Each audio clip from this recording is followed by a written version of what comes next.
Salut à toutes et à tous, j'espère que vous allez bien. En tout cas, nous sommes toujours ravis de vous retrouver et retrouver notre diaspora, où qu'elle soit. Et c'est à Paris que nous allons nous poser aujourd'hui pour retrouver Madame Djemila Zeraoui, présidente du collectif DayZ. Bonjour Djemila. Bonjour Maya, merci beaucoup pour l'invitation. Merci d'avoir accepté de faire votre diasporama aujourd'hui.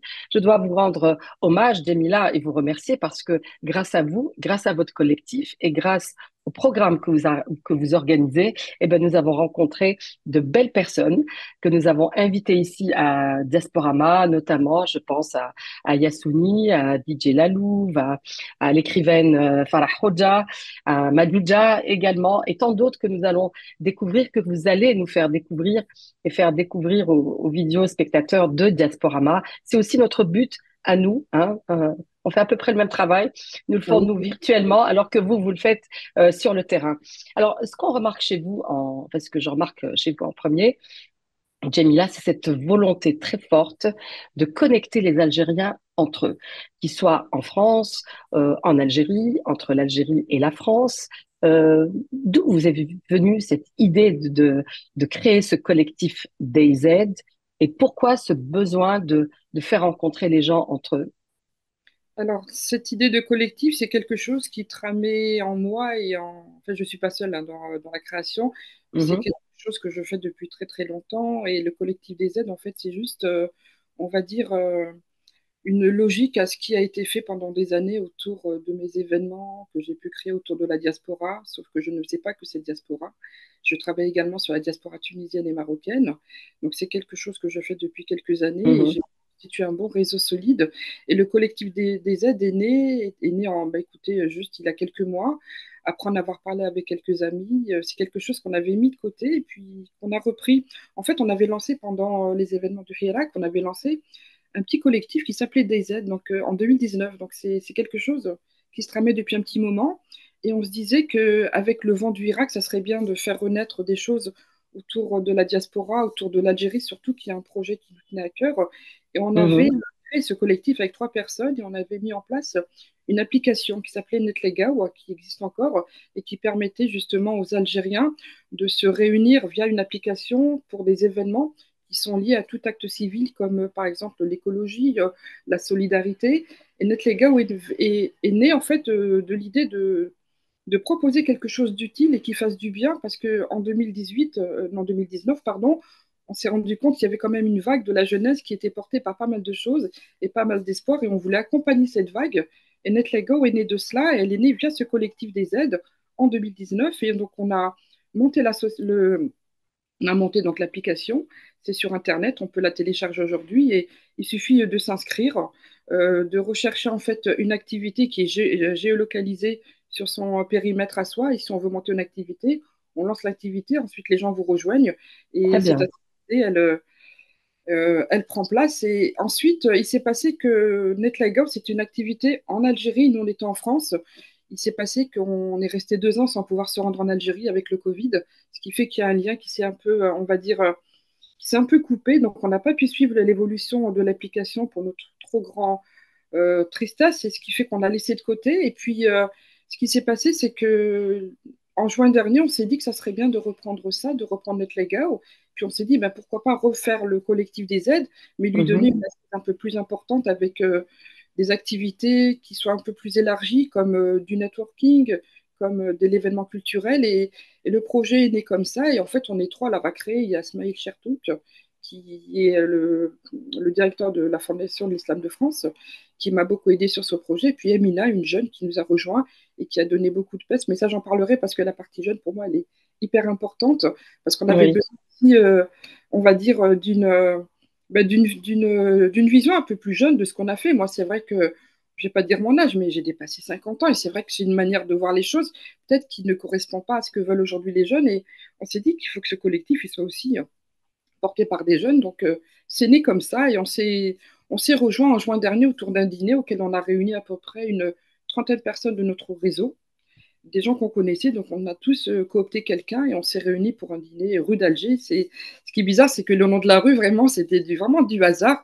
Mais ça Ah s'est oui. vraiment passé aux rues d'Alger, dans un très, très beau restaurant. Et on a présenté le projet, puis on a demandé aux gens qui étaient présents ce qu'ils en pensaient, si vous voulez donc nous rejoindre.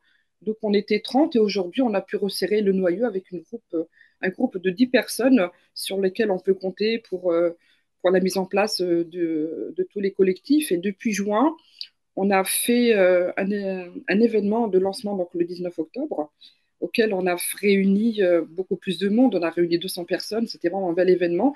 Et sur ces 200 personnes, on a invité des jeunes. On les invite à venir participer parce que ce qu'il faut savoir, c'est que nos événements, on les autofinance, c'est-à-dire qu'on on paye on paye les frais de location, on paye tout ça, mais on a une billetterie derrière qui permet justement de nous autofinancer, voilà, de nous rendre indépendants. Mais on a Mhm. pris le parti d'inviter une cinquantaine de jeunes qui sont venus gracieusement et qui ont participé à l'événement. Et ensuite, sur ces cinquantaines, on a eu à peu près une quinzaine qui sont venus se greffer en tant que bénévoles à l'association. Donc aujourd'hui, on a deux pôles on va dire, de bénévoles. On a le noyau dur des personnes qui nous ont rejoints dès le début et qui sont un peu, on va dire, la tête pensante, voilà, du Mhm. collectif. Et puis à côté, on a des bénévoles qui sont venus et qui sont greffés sur les événements qu'on met en place, à savoir le book club qu'on a lancé il n'y a pas longtemps avec Dorothée et Myriam Kellou, qui a été pris en charge complètement par ces jeunes. Donc elles ont fait un très très bon travail. On a également un pôle financement qui est en train de se mettre en place avec d'autres jeunes, mais là, eux, qui sont plutôt dans le domaine de la finance, dans le domaine du lobbying et qui vont voilà, qui vont travailler sur cette partie-là qui est hyper importante. Donc ça, c'est vraiment des actions qui sont portées par des jeunes qui ont rejoint le collectif via notre événement Algérie en projet. Et pour revenir à Oui. l'Algérie en projet, c'est quelque chose que moi j'avais déjà fait via mes autres événements, via Select Maghreb, une autre structure que j'avais montée il y a quelques années où je mettais en avant des talents. Voilà, c'est un événement que j'avais créé qui s'appelait euh, les Algériens de France, j'avais créé également les Marocains de France, les Tunisiens de France et les Algériens de France. J'ai fait 5 éditions entre 2011 et 2018 où j'ai invité plus d'une cinquantaine de talents algériens qui sont venus et sur lesquels on mettait des spots et on parlait de leur réussite, de leur parcours et c'était vraiment des événements à taille humaine où les gens venaient se ressourcer, venaient se faire du bien et puis surtout venaient on va dire, rencontrer la diaspora et rencontrer des gens qui leur ressemblent. Parce que moi, ce qui m'a toujours, pas choqué, mais ce qui m'a toujours étonné quand je fais ces événements, quand je faisais ces événements, c'est que les personnes me disaient, mais on ne savait pas qu'il y avait des gens finalement qui nous ressemblaient et qui pouvaient nous Mhm. correspondre et on ne sait pas où les trouver, on ne sait pas où les rencontrer. Et c'est vrai que c'est des endroits où ces personnes pouvaient venir et finalement se mettre en réseau et puis se faire du bien parce que finalement ils se rendaient compte qu'ils étaient une force et qu'ils n'étaient pas tout seuls. Voilà. Très bien. En tout cas, bravo pour tout ce que vous faites pour cette initiative qui tombe pas du ciel, même si l'association est récente, comme vous l'avez dit, il y a très longtemps que vous êtes investi dans le networking diaspora Maghreb et puis maintenant un peu plus Algérie. On peut savoir pourquoi d'ailleurs, ou est-ce que vous continuez toujours à être Maghreb ou Non, parce pourquoi vous que êtes non? je me suis dit, je pense que mes amis pensent aussi comme moi, c'est qu'on s'est dit qu'il était plus intéressant pour nous de lier nos forces pour notre pays, tout simplement. Non pas Très que bien. on n'a pas Mhm. envie de faire pour la Tunisie et le Maroc, mais on s'est dit, il serait quand même plus intéressant que tout ce qu'on a fait, on puisse le capitaliser pour nous, tout simplement, et nous faire du bien. Et je pense que cette force, on doit l'utiliser pour les Algériens de France, pour les Algériens d'Algérie, enfin pour nous, tout simplement, pour la Très communauté. bien. Très bien. Alors justement, l'Algérie en projet, très intéressant, programme, noble programme, où si j'ai bien compris, euh, euh, les porteurs de projets entre l'Algérie et la France peuvent trouver chez vous soutien, financement, orientation, etc. Alors c'est très beau, c'est très prometteur. Combien de projets jusqu'à présent avez-vous reçus et sur combien de projets vous travaillez actuellement? Alors pour l'instant, c'est une structure qui est en train de se mettre en place. Maya, ça veut dire qu'on n'a que 5 mois d'existence. C'est très très court hein, pour pouvoir justement visualiser et faire un état des lieux. Aujourd'hui, on a décidé de monter l'événement justement pour la première étape de notre projet, à savoir mettre en lumière ces porteurs de projets et les mettre en Mhm. réseau. La deuxième étape, elle viendra quand on arrivera à trouver suffisamment de financement pour pouvoir aider et pour pouvoir donner vraiment un réel coup de pouce à ces projets. Donc pour l'instant, on a vraiment on a focalisé sur uniquement déjà pouvoir faire venir ces porteurs de projets, nous faire connaître, pouvoir les identifier. Et ça, on le fait via justement des formulaires qu'on met en place sur notre Instagram pour que les personnes puissent identifier. Et je vous avoue qu'aujourd'hui, on en a identifié plus d'une cinquantaine. C'est énorme. Il y a énormément de jeunes qui ont des projets. Après, sur ces cinquantaines, on en a La identifié. sélection se fait comment, justement, pardon? La sélection se fait comment, des projets? Alors, elle se C'est fait sur la par viabilité, voilà, sur quoi? par rapport à la viabilité, par rapport à ce que nous sommes en mesure d'apporter.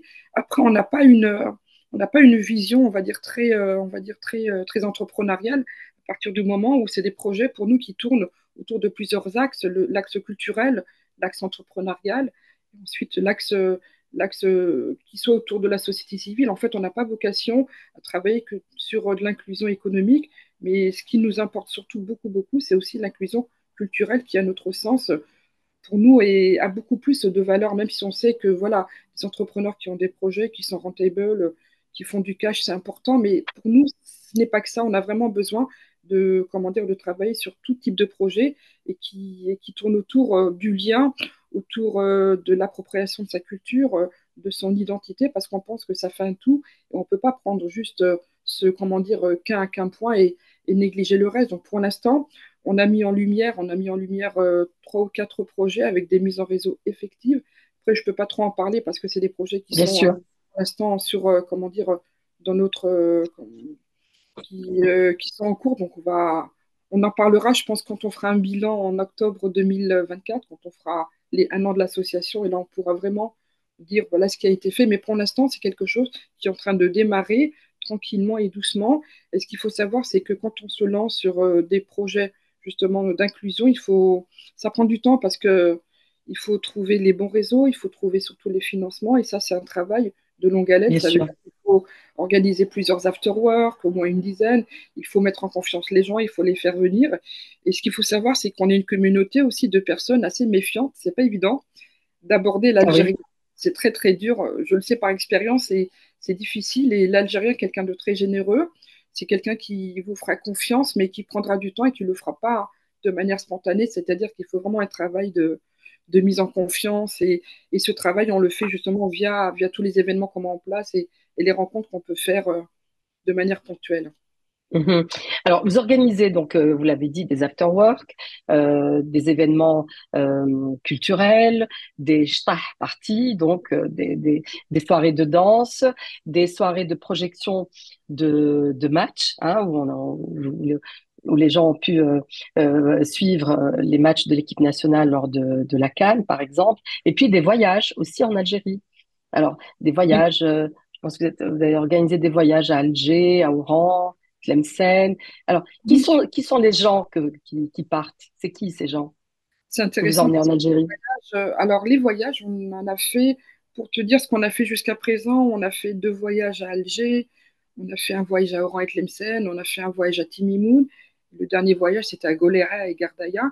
Et le prochain, il aura lieu en mai à Alger. Alors, c'est des séjours qui sont courts pour Alger parce que la capitale, 3 jours, c'est amplement suffisant pour en faire le tour correctement. Et pour Je suis l'instant, pas en fait, trop d'accord, mais ah, ben, dans trois ce cas-là, jours, c'est pas assez. tu nous aides. Avec la circulation d'Alger, trois jours, c'est pas assez. Ouais, mais les 2 derniers, on les a fait sur 3 jours et voilà, Ouais. parce que c'était des courts week-ends et ça convenait bien en fait au format qu'on voulait lui donner. Et pour être honnête, aujourd'hui, la population qui participe à ces voyages, c'est beaucoup de femmes, très peu d'hommes. Donc, c'est des voyages très féminins. Donc, j'ai envie de dire, c'est vraiment la sororité non demandée. Et pour l'instant, c'est des profils de 40 ans et plus, hein. Il y en a, c'est pas très jeune. Donc, Mhm, c'est mhm. vraiment des populations de femmes qui travaillent, qui ont un bon boulot et voilà, et, et qui ont envie de redécouvrir pour la plupart un pays qu'elles ne connaissent pas. Et tu vois, bizarrement, on a Mhm. eu pas mal de personnes de la Kabylie, mais qui ne connaissaient pas du tout Alger, alors que c'est juste à côté et qui découvraient Alger. On a des personnes de l'Oranais qui ne connaissaient pas Alger, donc ils venaient. Donc tout ça pour te dire Mhm. que beaucoup de personnes qui connaissent pas, qui ne sont pas touristes en Algérie, voilà, c'est ça. C'est Oui, un point oui, qu'il oui. faudrait souligner, ouais. On n'est pas touriste chez nous et aujourd'hui, quand elles vont en Algérie, bah, elles sont touristes, c'est-à-dire qu'elles découvrent des régions et des lieux qu'elles ne soupçonnaient pas du tout. Et ça, c'est vraiment le public. Et ce qu'on a envie avec le collectif, c'est qu'on a envie que ce public se rajeunisse un peu. On a envie que les jeunes qui ont entre 20 et 30 ans puissent pouvoir redécouvrir l'Algérie comme nous on le fait avec ce groupe. Mais après, ce qu'il Oui, ne faut pas se tromper, c'est que les personnes qui viennent sont des personnes qui ont des moyens. Parce qu'aujourd'hui, pour faire un séjour à Alger, les billets sont chers. Ensuite, il y a le forfait sur place. C'est un voyage qui nous revient quand même à 450 euros, ce qui est quand même cher si on sait que, par exemple, on peut faire un Paris-Lisbonne, un Paris-Madrid pour beaucoup moins cher pour un week-end. oui, C'est vrai que oui. comment dire, c'est un séjour pour aujourd'hui qui n'est pas donné à tout le monde et nous, on a vraiment l'envie de pouvoir aider donc des plus jeunes à venir et on a fait gagner justement lors du voyage du premier événement du 19 octobre, on a fait gagner 3 séjours pour mai à des jeunes qui vont venir nous rejoindre et on leur a offert le billet d'avion, le séjour. Faut dire qu'on a été sponsorisé par Air Algérie qui nous a offert les billets, donc c'est très bien, on est content. Mais le Mhm, reste, ça va être un reste à charge pour nous. Mais on a pris ce parti de faire venir une population plus jeune et leur donner envie de se déplacer aussi facilement et de venir à la découverte de leur pays, sachant que voilà, tout le monde n'a pas les moyens de se faire un séjour de quelques jours comme ça. mhm. Pour revenir à la diaspora algérienne en France, est-ce que vous savez, par exemple, vous pouvez nous dire, par exemple, de combien d'associations algériennes est composé le tissu associatif français? Est-ce que vous avez une idée du nombre d'associations algériennes dans les différents secteurs, bien entendu? C'est juste pour avoir une idée de, de- du poids que cela peut représenter dans la société civile en France. Alors là, Surtout, je vais être bien honnête sûr, avec vous. Je vous avoue que c'est une information que je n'ai pas. Euh, je serais incapable de vous dire combien d'associations aujourd'hui sont sur le tissu. Là, il serait intéressant d'aller peut-être demander à l'ambassade ou au consulat s'ils ont identifié les associations qui travaillaient justement autour de cette diaspora. Aujourd'hui, moi, je Mhm, connais des gros réseaux qui sont connus, qui font des choses et qui ont opinion sur rue et qui sont plus ou moins identifiés, mais je pense qu'il y a énormément d'associations qu'on ne connaît pas, qui font beaucoup de choses, notamment les associations culturelles qui sont assez actives. oui, Il doit y en avoir un paquet, mais aujourd'hui, on serait dans l'incapacité de pouvoir les identifier une par une. Et moi, je dirais, je ne sais pas, il doit y en avoir 3000, 4000. En grand mot, peut-être que je me trompe, mais pas mal j'avoue, quand même, non? Bien. oui, c'est pas mal. En fait, on ne les Mhm, connaît pas parce qu'on ne se met pas en réseau, on ne s'identifie pas les uns les autres, c'est on ça. ne travaille Mhm, pas ensemble. On ne travaille pas ensemble, donc on ne sait pas. Voilà, c'est un peu le problème. Moi, j'avais identifié quelques réseaux il y a quelques années. Après, est-ce que c'est des associations dormantes? Est-ce qu'elles font encore des choses? Comment elles travaillent? Je pense qu'il y a beaucoup d'associations dans le domaine de l'humanitaire. Avec l'Algérie, il doit en avoir un paquet. mhm. C'est vrai que ça serait intéressant de se dire aujourd'hui quel est le réseau associatif. Je pense que Oui, de la diaspora algérienne ou qui traite de la question ouais, algérienne. je pense que ceux qui Euh, s'occupent de notre diaspora, du moins, s'occupent. Entre parenthèses, je pense qu'elles font pas le travail d'identification qui serait hyper important pour nous parce que c'est vrai que si on était mis mhm. en réseau les uns les autres, on serait un peu plus petit, plus fort. Disons. Oui. Et justement, cette force, justement, qui devrait peut-être se prononcer ou euh, par rapport à un contexte d'actualité de la loi immigration, euh, c'est quelque chose qui vous perturbe aujourd'hui, vous, Jemila Zeraoui, en tant qu'émigrée, en tant que présidente d'association du collectif des aides, cette loi qui a été adoptée, puis censurée, puis vous voyez un petit peu ce que je veux dire? Est-ce que vous sentez une menace sur l'existence des émigrés en France, des Algériens particulièrement, ou pas? Algériens, non, parce que je pense qu'on est protégé par les accords d'Évian. Je pense que les Algériens sont un peu pris à part. Après, ce qui serait inquiétant, c'est de vouloir remettre justement en cause les accords d'Évian. Après, c'est inquiétant, mais moi, je me dis que c'est de la politique, donc c'est quelque chose qui peut se faire et se défaire. Peut-être que je suis naïve, mais après, je vous avoue, Maya, c'est que moi, je me suis un peu détachée du côté politique de ce qui se passe ici, parce que je trouve que c'est assez anxiogène. Je vais peut-être vous faire rire, mais je ne suis pas du tout les informations. Je suis vraiment déconnectée de l'actualité. le matin, quand je me lève, j'écoute des podcasts de musique, d'histoire. Voilà, donc j'essaie de faire autre chose, mais je suis assez déconnectée. Ça peut paraître étrange parce que je suis quand même dans une association qui est quand même politisée à partir du moment où on s'occupe justement de pouvoir connecter nos diasporas et tout ce qui touche à la vie de la diaspora en France. Mais je vous avoue que ces quelques années, depuis l'élection, la réélection de Macron, je me suis un peu détachée parce que j'avais l'impression que ça me faisait beaucoup de mal d'être sur des flux d'informations, d'écouter des choses. C'est quelque chose qui me touchait et voilà, qui me mettait mal à l'aise. Et je me suis dit que j'allais garder mon énergie justement pour faire des choses un peu plus constructives et qui nous touchaient, nous, la diaspora. Et c'est peut-être un peu pour ça que je me suis plus concentrée sur ça. Mais évidemment, politiquement, ça va nous toucher. Mais après, quelle est notre force à nous? Et quand je dis notre force, pas seulement que les Algériens, je parle voilà, de toute la diaspora immigrée. Est-ce qu'on est organisé? Est-ce qu'on fait des choses? Est-ce qu'on a des élus derrière de nos diasporas qui font des choses? Franchement, j'ai pas l'impression qu'il se passe beaucoup de choses, hein. Peut-être que je me trompe, mais après, on a 2 ans devant nous avant que la prochaine, ou 3 ans, c'est ça, avant que la prochaine élection se passe. On ne sait pas ce qui va se passer, à quelle sauce on va être mangé. Je vous avoue que moi, ces questions politiques, je me suis un peu détachée.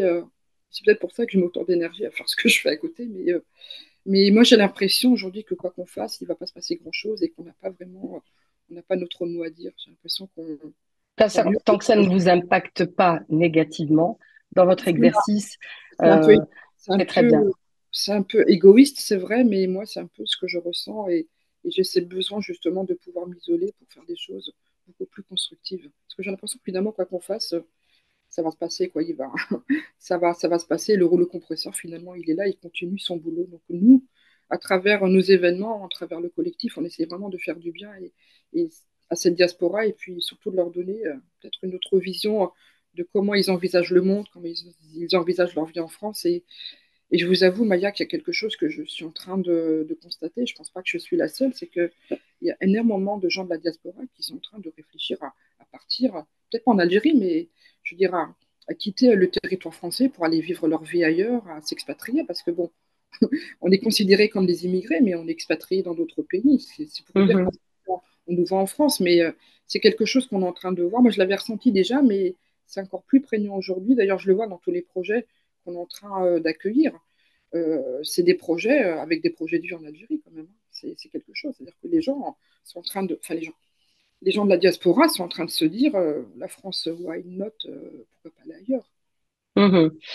Alors, sur un plan un peu plus personnel, Djemila Zeraoui, Oui, euh, on va dire que vous êtes née en Algérie, à Oran, vous avez émigré avec vos parents, ce que vous m'avez dit.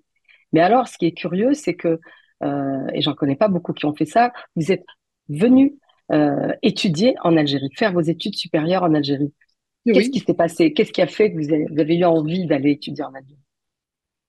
En fait, ce qui s'est passé, c'est que moi, je passais beaucoup de temps en Algérie. On y allait pratiquement tous les ans et on y passait 2 mois, comme tous les enfants d'immigrés.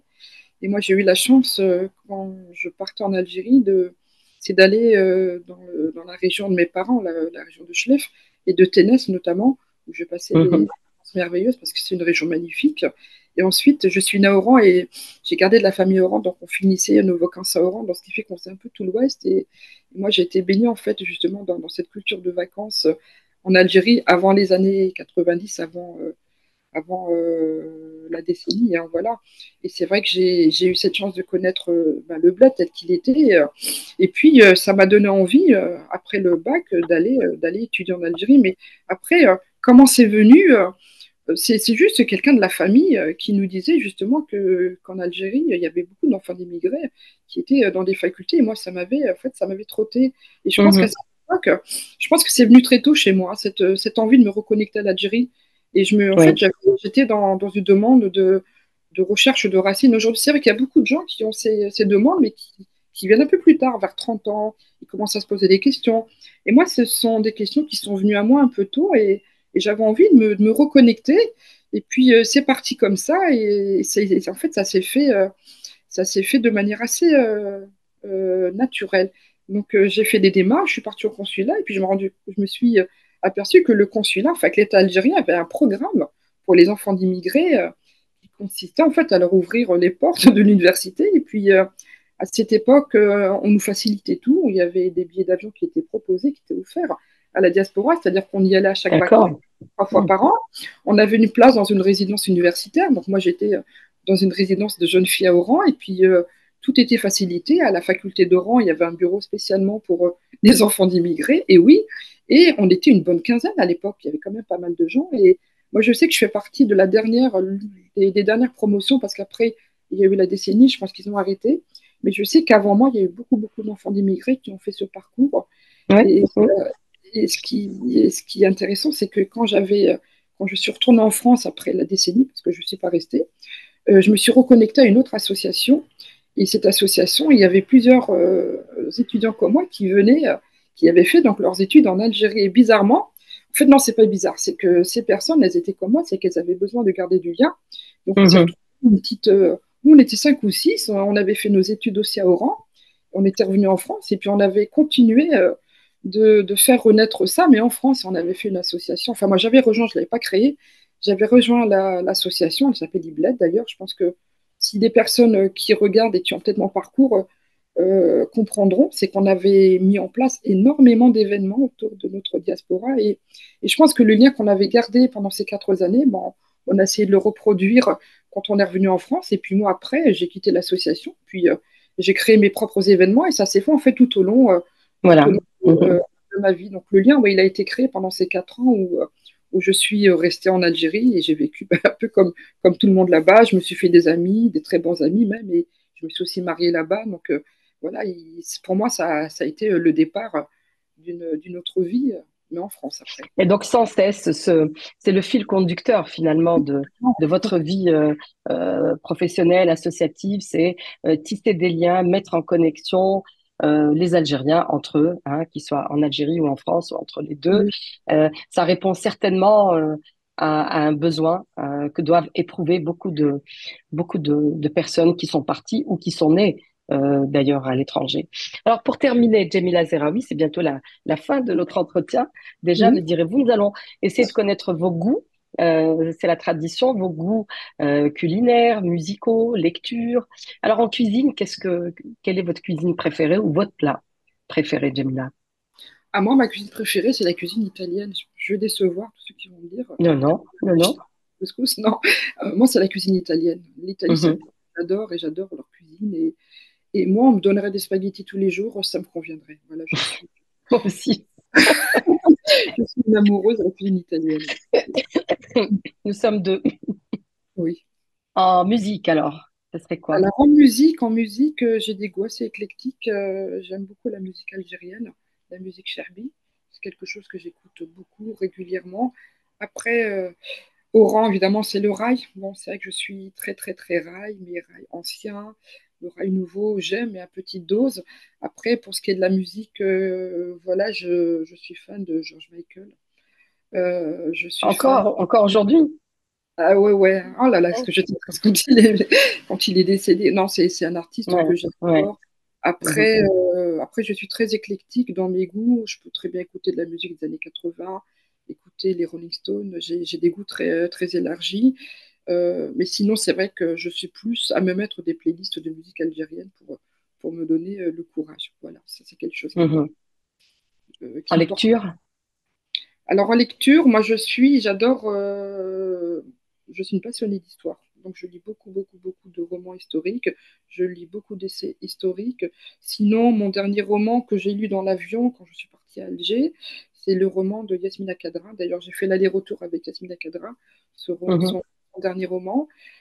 Sinon, le problème c'est que je n'ai plus le temps de lire et ça c'est quelque chose qui me navre énormément parce que j'ai pas le temps et j'achète des livres, je les mets, je commence à les lire, je les mets de côté. Et je pense qu'on est beaucoup Ouais. à être comme ça aujourd'hui avec le digital, à ne pas pouvoir finir les livres. Mais sinon, qu'est-ce que j'ai acheté récemment comme bouquin? En fait, j'achète beaucoup de livres en ce moment autour de l'Algérie quand je me déplace à Alger. Je fais en fait la librairie du Tiers-Monde, donc j'essaie de prendre les derniers bouquins et je les amène et après je les prête ou je les donne à mes filles. J'ai lu récemment un bouquin, peut-être que vous en avez entendu parler, d'une femme qui a écrit sur l'Algérie, la Mecque des révolutionnaires, une Américaine, il me semble. Son livre était en bonne. en bonne position là sur les états de la librairie, donc je l'ai J'ai vu pris également. moi, j'ai vu le documentaire sur Le- Alger, mec des révolutionnaires, Alors, il y a un livre mais qui a été écrit justement par une Américaine qui a vécu pendant la guerre et après la guerre et qui parle justement des plaques dentaires et toutes les causes qui sont venues sur Alger. Sinon, oui, mhm. Yasmina Khadra, je l'aime bien. Son dernier livre, un peu moins, mais bon, évidemment, comme Vous beaucoup de parlez monde, des vertueux. Les Vertueux, Oui. ouais, oui. Mhm. Bon, j'ai préféré vraiment, je pense comme beaucoup, Ce que le jour doit à la nuit. Je pense que c'est le livre Mhm. chevet. Et j'ai beaucoup aimé aussi sa période où il écrivait des romans policiers. J'ai beaucoup adoré cette Mhm. période-là. Voilà, Ouais. sinon, oui, j'essaye de lire, mais le digital aujourd'hui prend trop de place dans notre vie, ce qui fait que Ah, mais on peut lire en format digital, j'ai envie de dire. Et les oui, livres c'est se vrai. aussi sur tablette. J'en suis personnellement une grande adepte et je lis beaucoup plus comme ça. Ah ben, je vais essayer Parce dans qu'on ce est, cas-là. C'est parce beaucoup plus on facile. est tous plus ou moins habitués maintenant aux écrans. Donc, tout se passe, on lit nos journaux sur écran. C'est Voilà, donc maintenant, je pense que nos yeux se sont habitués à la lecture écran. Essayez de lire un livre sur tablette et vous français, verrez. je vais Et le faire. d'ailleurs, pour la confidence, le premier livre que j'ai lu sur tablette, c'était Ce que le jour doit à la nuit, parce que c'était un gros livre. Si je me rappelle bien, il faisait, je pense, 900 pages, il me semble, hein, ou 700, je sais plus. Et j'avais beaucoup de déplacements et c'était lourd à transporter. Et je ne sais plus qui m'a donné cette idée. Donc, je l'ai pris en format numérique. Et ça a été beaucoup plus simple parce que ma tablette, je la transportais partout, Et pour oui, le travail, pour tout. Et j'ai tous mes livres dedans. Et c'est formidable.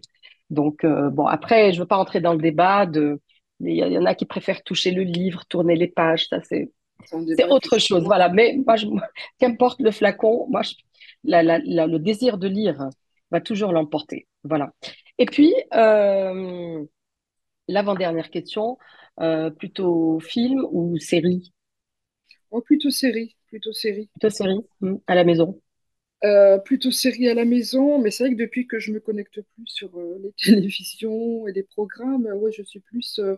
Quand je dois regarder quelque chose, c'est soit sur Netflix, soit sur des plateformes, mais c'est vrai que je suis beaucoup plus série, oui, oui, largement. Mhm. Et puis la dernière question, qui est la question rituelle de Diasporama, et qui concerne le jour du départ, en fait, le jour où vous avez terminé vos études et que vous êtes reparti en Algérie, en France, pardon. Qu'est-ce que vous avez emporté de cher et de précieux pour vous, dans votre, quelque chose de cher à vos yeux, dans votre cœur? Qu'est-ce que vous avez emporté avec vous? Oh là là, mais, Maya, ça fait tellement loin là, il faudrait que je me remémore, parce que ça date d'il y a un petit Oui. moment. Qu'est-ce que j'ai emporté de cher? Bah, ça va être un souvenir, hein, c'est pas un objet, c'est pas quelque Mhm. chose à garder, parce que moi je suis pas très objet, je pas quelqu'un qui garde les choses. Je me débarrasse souvent d'ailleurs. C'est plus un souvenir de ce que j'ai laissé à Oran et qui m'est resté gravé très très longtemps, hein. C'est c'est les souvenirs d'années que j'ai passées à l'université où je me suis fait vraiment de très bons amis. C'était un peu cette joie de vivre qu'on avait là-bas. Après, je pense que ceux qui connaissent cette période d'avant 90, peut-être qu'ils vont comprendre, mais après, c'est vrai que c'est plus ce que j'ai pris avec moi, c'est les souvenirs d'Oran, les souvenirs du ciel Mhm. bleu, les souvenirs du front de mer, on allait souvent là-bas, les souvenirs des pizzas carrées, parce qu'il y avait aussi des pizzas carrées à Oran qu'on allait manger entre les Mhm. deux, les souvenirs de fêtes qu'on faisait également, parce que c'était festif, Oran, et c'est tous ces souvenirs qui ont fait que pour moi, Oran, ça garde une place dans mon cœur qui fait que quand je suis là-bas, je suis à la maison dès que j'arrive Ouais. à l'aéroport, je suis à la maison, je suis chez moi. Donc oui, c'est des souvenirs qui sont en moi et qui ne partiront pas, hein. Voilà, c'est que les objets, on Ouais. les vend, on les donne, ils disparaissent, mais les souvenirs, ils sont là et ce qui fait que ça me porte, hein. Merci, Jamila Zeraoui, pour votre Je vous en prie, c'est moi qui vous sincérité, pour ces confidences et surtout, pour tout le travail que vous faites pour organiser les événements autour de la diaspora algérienne et pour connecter la diaspora algérienne entre elles en France et avec l'Algérie. Alors, je vous souhaite beaucoup de courage et une longue vie à l'association et au collectif des aides. Et je rappelle à nos visio-spectateurs qui peuvent revoir ce programme sur les plateformes digitales du Soir d'Algérie, sur le site web et la page Facebook, bien entendu, la chaîne YouTube également du Soir d'Algérie. Merci Jamila Zeraoui, vous étiez avec nous à partir de Paris. À très bientôt. Au revoir. Je vous remercie. Au revoir, Maya. Au revoir.